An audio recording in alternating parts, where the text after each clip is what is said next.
Welcome to Diary of a Sheep Dairy Farmer, where we talk all things dairy sheep from breeding to lambing to milking and everything in between and outside. I'm your host Becca, owner, operator, and glorified farmhand of Hidden Hollow Sheep Dairy. Welcome back, guys, and thanks so much for being here. I hope your week was a good one without issues. We have had almost 2 weeks of snow and wind that just chills you to the bone. It finally let up about Friday, but we haven't gotten above freezing yet other than maybe 1 or 2 days when it was raining. I am looking more and more forward to summer and really starting to worry about the weather and really starting to worry about what the weather will be mid-February for lambing. I keep hoping and praying that the weather will turn back to the 40s and it won't be so bitterly cold. It's awfully hard on those newborn lambs. It's been a crazy week for me. The temps were in the single digits and sometimes slipping into the negatives, and that is without taking the wind chill into effect. My husband was in Boise all week for a conference for work. He didn't get home until Friday, and then we had to go to a work dinner. And my daughter did her best, but she wasn't always off work or home in time to help me feed. So basically I've been on my own all week with no help for the sheep. Really grateful that we are not lambing right now. Thankfully, we don't have a lot going on. So if it takes me 2 to 3 hours to feed, I'm not falling behind on any other projects. Originally, I had planned this episode due to the fact that we were planning on selling about 25 head of ewes that I targeted for sale last weekend. However, our plans changed. Due to the 14 inches of snow we ended up with and the blowing winds, our lane down to the barn was about 3 inches deep with drifts that we couldn't get out of. And then we got rain, which made everything slick. Our lane from the highway to the barn is a little under 1/4 of a mile, and about 1/8 of a mile down it turns and backtracks toward the barn. So trying to get up the little bit of a hill and curve doesn't always happen in bad weather. And then you add the snow on top of it. There was no way we were getting out. We were snowed in. Let's talk a little bit about why we would cull an animal. I mean, isn't the whole point of having sheep to get as many as you can before your husband finds out and puts a stop to it? But sometimes we have to sell a sheep for many reasons. Maybe they are older and can't carry lambs or feed lambs. In a perfect world, we would never have to get rid of an animal. They would stay on the farm forever, and I will admit I have a couple ewes that will live out their lives here even once they stop lambing and milking. I believe God put animals here for our use, and when I can no longer use that animal, it is time for them to go to their next use. Even if that use is to head to the freezer, I know that sheep has gone to feed another family. So if a ewe can't feed her lambs, as in she has no milk, she is immediately on the cull list. No second chances. If she has no milk for her lambs, she will have no milk for me. And isn't the whole point of having dairy sheep to milk them? If she can't feed her lambs due to the lambs, for example, they chew on her teats or have sharp teeth that make her sore, then she gets a pass. That is out of her control. So we'll let her heal up and try again next year. But no milk equals a no keep. Maybe that sheep is a bad mother and refuses to raise her lambs, or she rejects one if she has twins or 2 if she has triplets. I think I mentioned last week that I culled a ewe just for that reason, even though she was a really good milker. I don't have time to raise lambs for their moms. The ewes need to do their part. If a ewe rejects a lamb once, she gets a pass, especially if she's a first-time mom. Sometimes she will even get a pass on the second rejection if she is an exceptional milker and she still keeps at least 1 lamb on her. But if it becomes a habit where I am raising more of her lambs than she is, she's got to go. How about stealers? What do we do with them? I have one ewe that is notorious for stealing lambs. If she lambs anywhere around the same time as another ewe, she will steal that ewe's lamb. Sometimes rejecting her own lambs, sometimes wanting to raise all of them. I finally did sell her last November. She wasn't a great milker, but she was a good mom and easy to foster a lamb onto. But the fact that she continually stole lambs from other ewes in place of her own wasn't ideal. So I made the decision to sell her. So the whole point of having dairy sheep is to milk them. And you want to keep your best milkers and continue with those bloodlines. But what if you have some non-dairy sheep bloodlines in your flock from when you first started out? When we got into dairy sheep, we started with Icelandic and then added a few Katahdin and Jacob sheep. I no longer have any of the Jacob bloodlines in my flock, but I still have some of the Katahdin and lots of Icelandic. And in all honesty, I will probably never get rid of the Icelandic bloodlines. In fact, I probably will look for another Icelandic ram in the next couple years to introduce new blood into my flock. I like the Icelandic for their parasite resistance and the durability, which makes for healthier lambs. The Katahdin bloodlines, however, I have been slowly phasing out. The ewes I have in that bloodline weren't the best milkers. They gave quite a bit right off the bat, but within about 2 months, they weren't giving me enough to make it worth my time. I also find them fairly flighty. They are not as friendly as some of my sheep, and I can always tell which ones have the Katahdin blood in them. They are the ones watching me from a mile away, ready to run at the first sign of me trying to approach them. I have tons of record keeping for my sheep. I have breeding records, lambing records, milking records, and I go through each of them to find out who needs to stay. I have my favorite bloodlines from my favorite sheep and best milkers. While I may have to cull them eventually as they get older, I know I will always keep those bloodlines in my flock. When I look through the breeding records, I can see any ewes who have missed more than twice. They will end up on the cull list.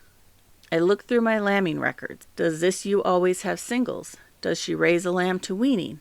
If she doesn't, why? What made that lamb die? Was it a lack of milk? Lack of nurture? Was there something wrong with the lamb that I didn't notice? Was the weather a factor? Even though we lamb in a barn, it is open on 3 sides and has no heat. So winter lambing has its challenges. Has she lambed but had stillborns too often? Some things are out of our control when lambing. Weather is a factor, feed can be a factor, and human error can be a factor. If I hadn't slept in that extra half hour, would it have made a difference? Did I mess up and feed the wrong hay and or grain to the ewes during the last month of gestation? Was it just too dang cold or too hot for the lambs to survive once they were born? We quit summer lambing just for the heat factor. I like to lamb in April or May now rather than July. It's just too hot on the moms and the lambs. And we really try hard not to lamb in December or January for the cold factor. I like October for fall lambing, February, March for winter lambing. Our temperatures in our area seem to hold nicely during those months. Milking records play a huge part in the culling process as well. How much milk does this ewe give on average? Is she consistent? Does her level drop sooner than others? Does she milk longer than others? This is a good thing I look for. Does she have any other issues that I don't like? Teats too big, too small, too hard to get to? Is she a total hag on the milking stand, kicking, laying down, etc.? Does she refuse to let down her milk and takes 2 or 3 times as long as the others in the stanchion? I hate getting rid of ewes, so I will always try to find a reason to keep them no matter how bad they are. But I am getting to the point where I need to be a little more selective rather than just keeping every ewe lamb that is born. When I was starting out and trying to grow my flock, I kept everything, no matter how bad they were. Even the slow-growing lambs that look like yearlings at 5 years old. They just never grew. So I look at them and I wonder, did they not get enough from mom? Did I wean them too early? Did they not get access to enough food once weaned and that stunted their growth? Did I breed them too early and that caused them to put all their effort into the lamb rather than themselves? And then I have to decide if I really want a flock of dairy sheep the size of baby doll sheep. What about rams? Do I cull rams? Yes, even though I hate to. I am obsessed with rams, but sometimes you have a ram that is a dud.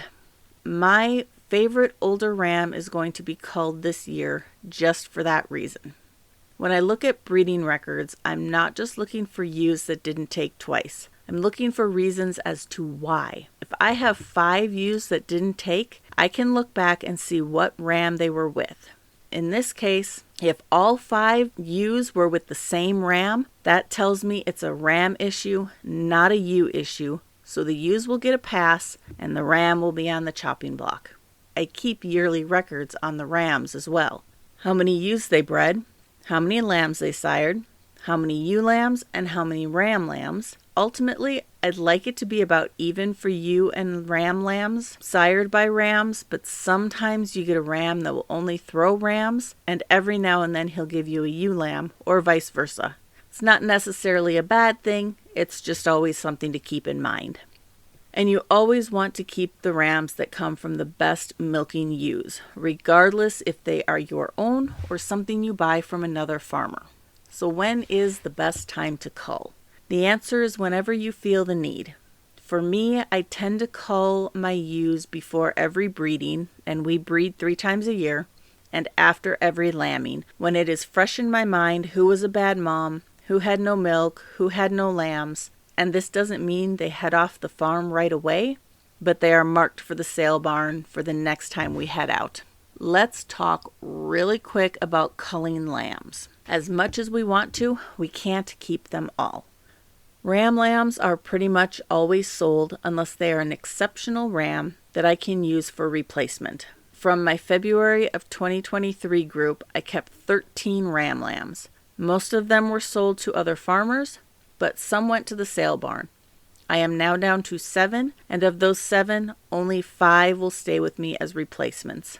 From my November 23 group, I have 2 ram lambs that I kept, and only because both their sires died this winter, so I wanted to keep the bloodline in my flock with their amazing genetics. Ewe lambs are a little harder. I really want to keep them all, but I can't. So at weaning, I look at bloodlines. There are 3 ram bloodlines in my flock that I keep all the ewe lambs from no matter what they look like right off the bat. Second, I look at mom's genetics, and again, I have a couple ewes that I keep no matter what. Then I look at the milking records, if they have them, and keep what I know are good milking lines. Last, temperament. Is the lamb curious? Is she a runner at the first sign of people? Is she relaxed and chill when in the sorting alley or catch pen? Or is she hitting the walls trying to get away? I prefer the calmer ewe lambs to the flighty ones. And temperament goes a long way for when you put them on the milking stand, that if they are going to throw a fit, you might not want to have to mess with them, especially if it's a continual something that they don't get over. I'm sure you've heard the term teeth, toes, teats, or testicles for a ram when looking for keepers. These come into effect as well, but more so when I'm buying sheep rather than sorting through my own. If I know a sheep has bad feet or teeth and passes that trait down, I usually won't keep the sheep or the offspring. Same with udder issues. I know people get really freaked out if their ewe has 4 teats, but for me, it doesn't matter. It's not a make it or break it point. 9 times out of 10, those teats aren't functioning, so it's not a worry. And even if they are so small, the lambs aren't looking for them to nurse off of. I'm more concerned with teat placement than with the number of teats. Okay, I feel like I have rambled on forever and appreciate you all being here, and I thank you for your support.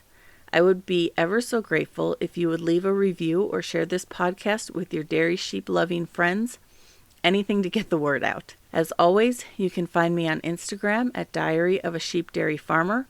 And if you want to follow the chaos around the farm, you can follow me on Facebook, YouTube, Instagram, and TikTok at Hidden Hollow Sheep Dairy. Thanks for being here, guys. We'll talk to you again next week.